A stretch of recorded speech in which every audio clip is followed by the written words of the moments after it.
ఒకవేళ దేవుడు ప్రత్యక్షమైతే ఏం కోరుకుంటావు నువ్వు? 7 జన్మలు మీరే నా భర్తగా ఉండాలనుకుంటానండి. మరి మీరు? ఇది 7వ జన్మ కావాలని కోరుకుంటాను. విన్నెలైనా చీకటైనా చేరువైనా దూరమైనా నీతోనే జీవితం.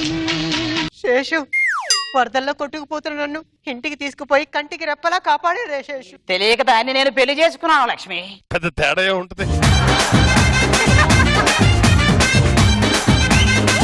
ఇప్పుడు నేను ఏమి చెయ్యాలి లక్ష్మి? నువ్వు నాతో కూడా కాపురం చేయాలి శేషు. ఒక దీపాన్ని వెలిగించడానికి నూనె లేదంటే రెండో దీపం వచ్చి క్వాలిటీ నూనె కావాలన్నా. లక్ష్మి, నువ్వేంటి ఇలా అయిపోయావు? ఎవడో నీ ఒంట్లో స్ట్రా వేసి పీల్చేసినట్టు. ఏమండి ఏం చేస్తున్నారు? నేను ఒక 500 పేజీల బుక్ రాశాను కదా. ఏం రాశారు? ఫస్ట్ పేజీలో గుర్రం ఎక్కి రాజు అడవికి వెళ్తాడు, లాస్ట్ పేజీలో అదే గుర్రం మీద ఇంటికి వస్తాడు. మరి మధ్య పేజీలో ఏం రాశారు? డిచ్చుక డిచ్చుక డిచ్చుక డిచ్చుక. పిల్ల ఎంత అందంగా ఉన్నావి, అగ్గిపుల్లలాగా. రాత్రికి దిష్టి తీసుకో, నాకెళ్ళే పడ్డట్టున్నాయి.